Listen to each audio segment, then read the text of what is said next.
Good morning, you guys. The other day, Mike was rummaging around in the pantry looking for something, and I was in the kitchen washing dishes, and he kept rummaging and rummaging, and finally I said, "Honey, what are you looking for?" And he said, "I'm looking for the raisins." I said, "They're right there on the third shelf." And he said, "Oh, okay." And he rummaged and rummaged and rummaged, and then finally closed the pantry door and walked away empty-handed. And I said, "What's up?" And he said, "Oh, I couldn't find them." I said, "Okay." So I walked over and opened the pantry and immediately grabbed the raisins and handed them to him. Now, in our family, we call this mom eyes, but you guys are probably familiar with this feeling. And I said, "They were right there." And he said, "Oh, they didn't look like what I was looking for." And I thought, how often are things right in front of us, but they don't look like what we're looking for? In Matthew 7:7, it says, "Ask and it shall be given to you.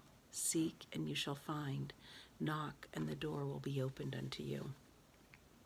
So how often in our prayers do we ask God for things, or are we looking for things from God and we are convinced that He's not answering our prayers?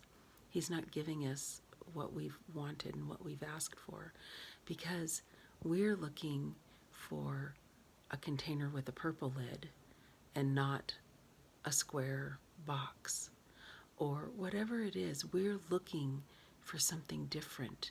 And so when God answers our prayer, we don't recognize it and we don't see it because we're looking for something else. God doesn't always do things the way we want Him to do them. God does things the way He knows is best for us. And so when we seek or we ask or we knock, we have to be open on our side for whatever it is that God gives us to be maybe different than what we expected. And then we need to be grateful for what it is He gives us. You guys, that's really hard sometimes.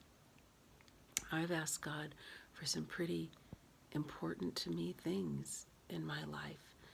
And sometimes the answers He's given me have not looked anything like I wanted them to look.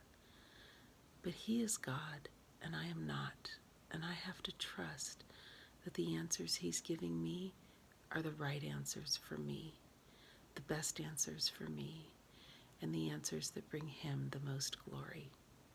So today, when you ask God for things, be open to His answers. Bye, guys.